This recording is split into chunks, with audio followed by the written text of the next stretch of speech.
Hi, this is Brett Ingram, award-winning entrepreneur. So you want to start a business? Answer these 6 questions to make it happen.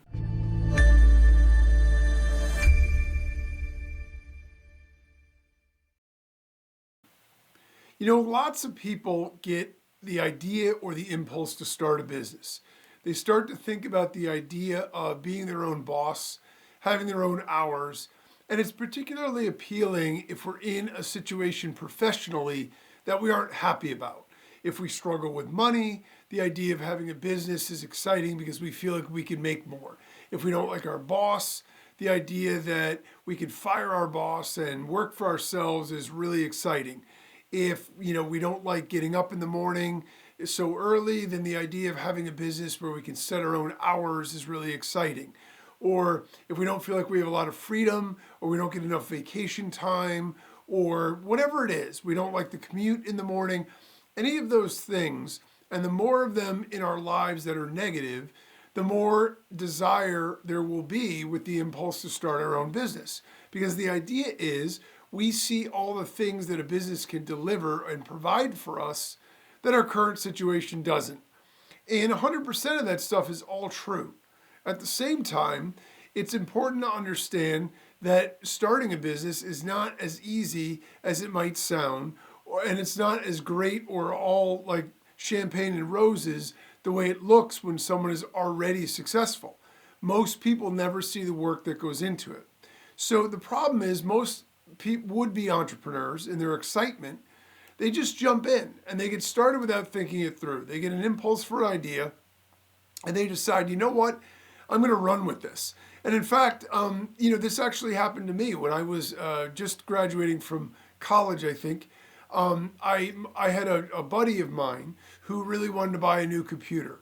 And I wasn't really trying to start a business, but he asked me because he knew I was technical and I knew some stuff about computers, if I'd help him, shop and get a new computer. So I said, sure. And he was going to buy one retail. And I said, well, wait a minute. They have these little fairs that come around to schools and stuff like that, where all these vendors come in. It's like a flea market. And they're all selling computer components. And so I said, why don't we go there and I'll help you build one instead. And hopefully, you can customize it, get whatever you want. And as I walked around the room in the flea market and I saw the prices, I realized that I could put together a computer for a lot less than what I could buy one for in a retail store or even through a catalog. Back then, there weren't really online sales. And so that's where my idea for having a business was born. Now, that's fine. And the idea for that was certainly sound. It made a lot of sense. And it was in an area that I was passionate about. However, I didn't think through the whole business.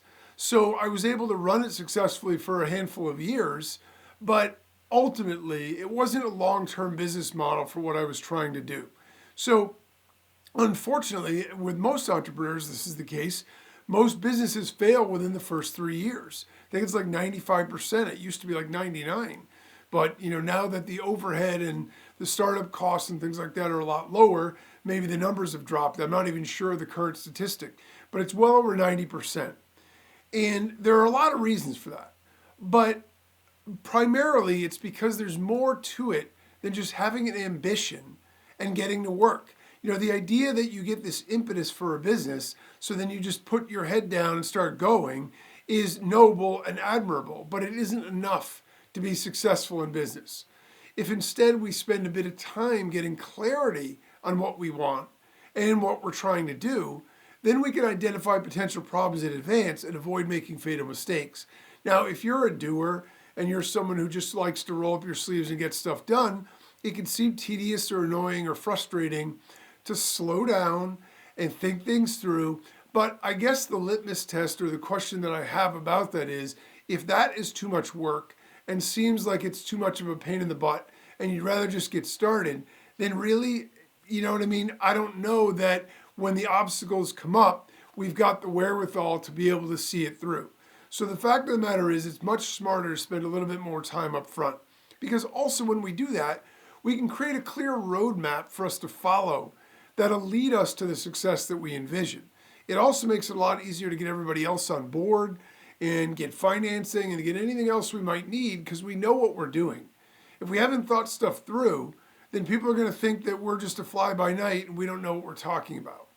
So I believe that it all starts by asking ourselves the right questions so we can think it all through and come up with the right answers so we have a really good plan. These 6 questions will help us understand our business idea more completely, and that will help stack the odds of success in our favor. So the first question is very simple, very obvious. What product or service will our business provide? Obviously, we have no business if we don't have a product or service. So the first thing that we need to get clarity on is exactly what sort of product or service are we going to provide? Is it going to be a product line? Is it going to be a single product? Are there going to be multiple price points? Is it going to be something where we offer multiple options, or is it just going to be one? Now, again, these things can be expanded. These things can be modified and changed and all that other stuff. So we don't need to necessarily have the entire roadmap of our entire product line laid out on day one. But we do need to know what our core service offering is going to be. We want that sort of flagship product that we know that when people are going to want to do business with us, this is the thing that they're going to want. And so what is that product or service going to be? That's a very basic but simple and important question. And it is important to think it through. You know, even in my computer business, right? My general idea was, hey, we're going to build PCs. But then the question became, well, are we also going to sell components? Or are we only going to sell pre-built computers? So all of these additional things needed to be figured out so we knew what inventory to stock, we knew what ads to run, and everything else. And so that's super important to really get clarity on what it is that we're going to be providing as a product or a service. The second question is, what problem does our product or service solve for our customers? You know, sometimes we get an idea for a product or service and we love it. We're excited about it, you know, for whatever reason. And so, you know, we're all gangbusters and you know, full speed ahead. But we have to be able to articulate to our target market and to our customer what problem this solves for them, or how it makes their life better or easier, or makes them get things faster or cheaper or whatever. If it doesn't provide a benefit that customers are going to be able to feel, see, latch onto, and care about, then we're going to be in trouble. You know, I remember reading something about copywriting, and it was I don't remember if it was Gary Halbert, but somebody wrote the headline for Hair Club for Men, and it was suffering from hair loss. And I remember thinking, when they were talking through their, as simple as a headline as it is, it was super effective. And it was short to the point, but it identified the problem, and it identified what it would, you know, potential hint at the solution. And I remember them talking through the way they came up with the headline, because you would think, oh, maybe they just like brought it up out of thin air and came up with that. It's pretty simple. It's actually much more clever and ingenious than that. But the fact of the matter is, they were thinking about it, and they were like, well, listen, some people have hair loss, but they don't care. You know, I don't have any hair, but I'm not trying to grow it back. So I'm not suffering from it. If you try to pitch me on products like that, I'm not going to be that interested. But other people really are. And so we have to think about what problem our product or service is going to solve, or what benefit it's going to provide them, so there's a reason for them to purchase it. At the end of the day, people don't buy stuff just because it looks good or because they have money burning a hole in their pocket that they've got to spend. They buy stuff because they think it's going to give them utility. It's going to give them value. It's going to solve a problem. It's going to make their life better. It's going to make them more popular. It's going to make them, you know, more famous. It's going to generate more money for them. It's going to make them healthier, whatever. And so we really need to think about that. Save them time, save them money, whatever it is, and really think about how that product or service creates value for our customer, right? What problem does it solve, or what purpose or benefit does it provide? The third question is, we need to start getting clear on who we're trying to sell it to. Who are our potential customers, and why would they choose our product or service over our competitors? Now, these are actually 2 questions rolled into one, and they're both equally important. Number one, we need to know who our customers are. So if I'm going to start a dog grooming business, my customers aren't, oh, everybody that lives in town. If they don't have a dog, then they aren't a customer. They aren't a prospect. No one is going to be able to bring me their dog to have it groomed if they don't own a dog. I'm not going to try to convince people to get dogs so they can bring them to us. What I want to do is I want to identify everybody who is a dog owner in my geographic area that could come to my store, right? And so we need to know who our potential customers are, number one, so we get a sense of A, how large that sort of customer pool is. B, we can start to figure out where they are and how to target them. And C, we can try to figure out, based on what we offer and based on what our competitors offer, why would they choose our product or service? Okay, for something like dog grooming, there's a number of reasons. Maybe it's that, we're very, very personable, right? So I actually have a dog, and I used to take her to a particular place to get groomed. And the reason I chose that place is it was right around the corner, so it was really convenient. But the lady in there was so gruff, and she would insult us. Oh, your dog's hair is all matted. You're not taking, as though we're neglecting our dog or not taking care of it. I mean, she's insulting the customers. And she had a terrible bedside manner. She was kind of mean and kind of a jerk, quite frankly.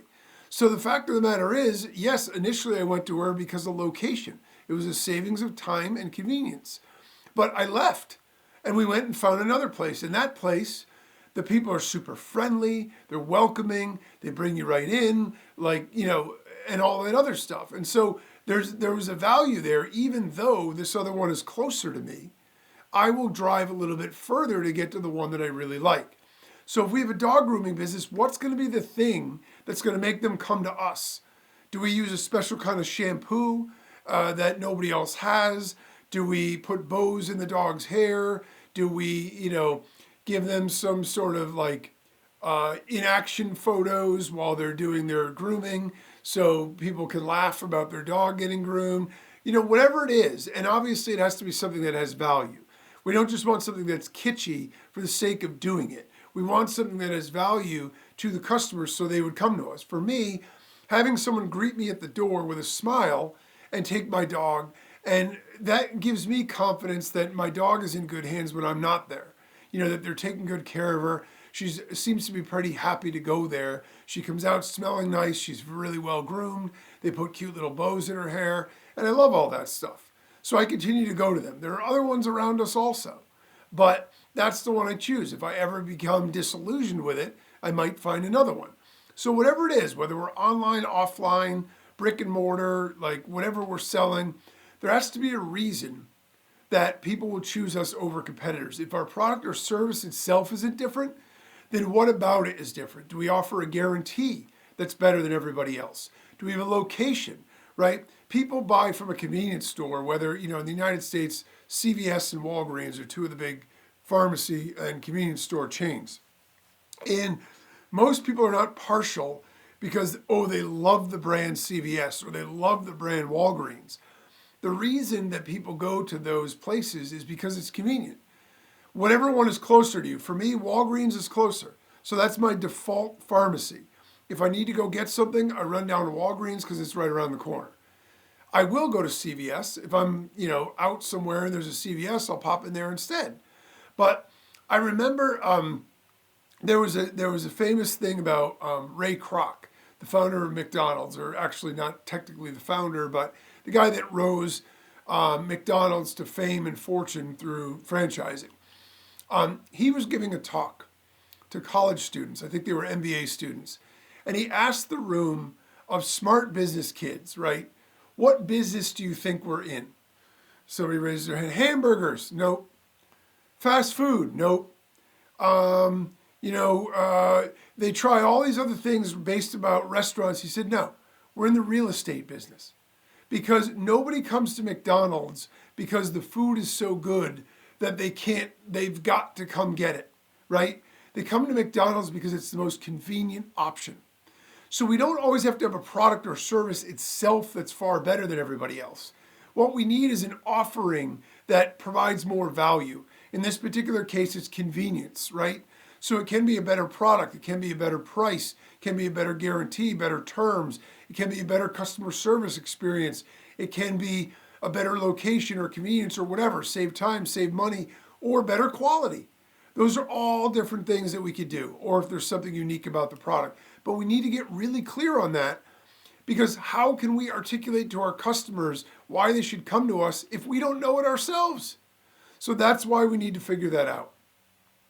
The next question is, what is unique about our business idea compared to existing marketing offerings? Okay, so again, this is pretty similar. It's connected to it, but this is more just about the business idea itself, right?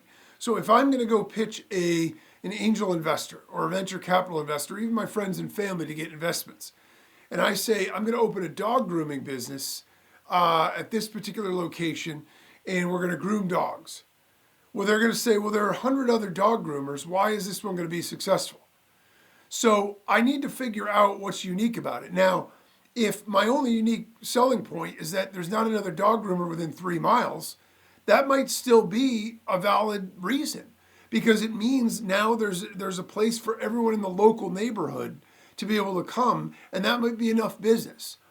Or maybe, again, we have some new technology or a new way that we're doing business, or maybe we go pick up your dog, bring them, groom them, and then bring them back.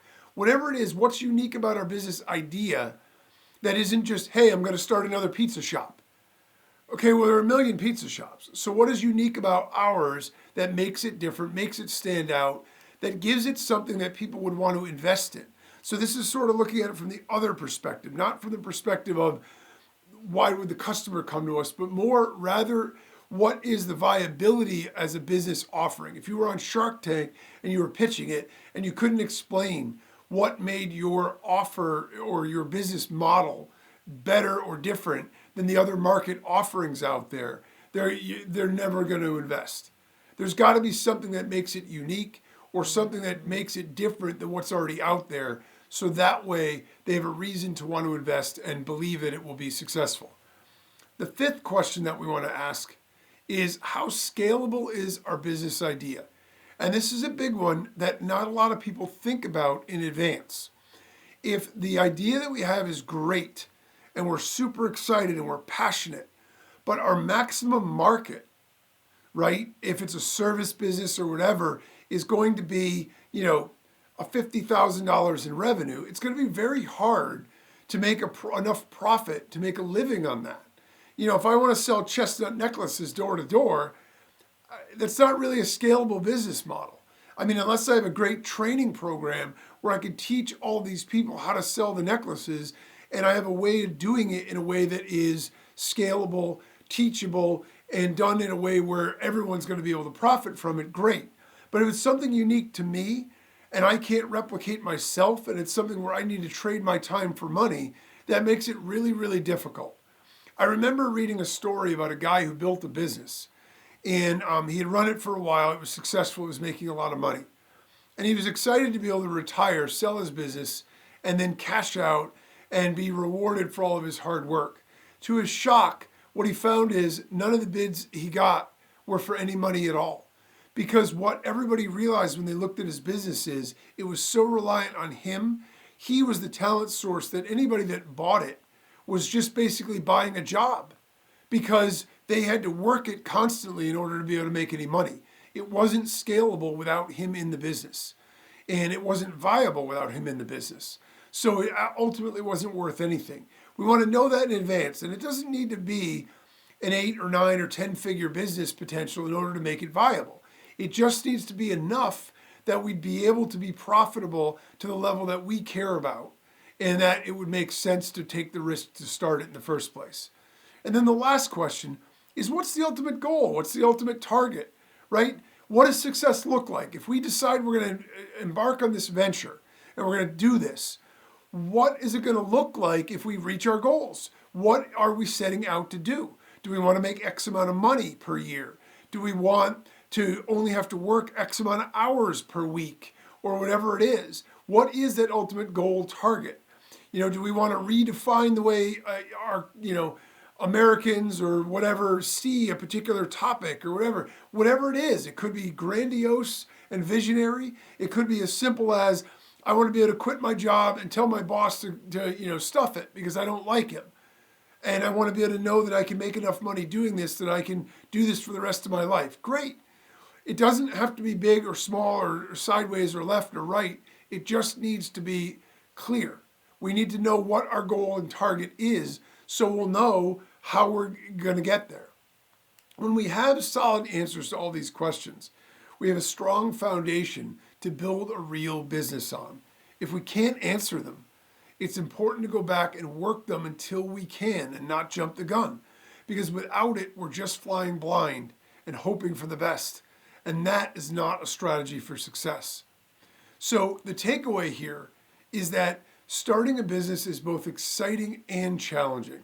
The idea of paving our own way and living by our own rules is exhilarating for sure. But to make it happen takes more than just a dream and some ambition. We need to get clear on what it is that we're actually going to do and how and why we're going to make it work. By thinking it through up front, we ensure that we have a sound idea that makes sense and has a chance to succeed instead of just running on impulse or optimism without any basis in reality. Once we have clarity on that, we can be confident it can work and we can focus on implementation and making it happen.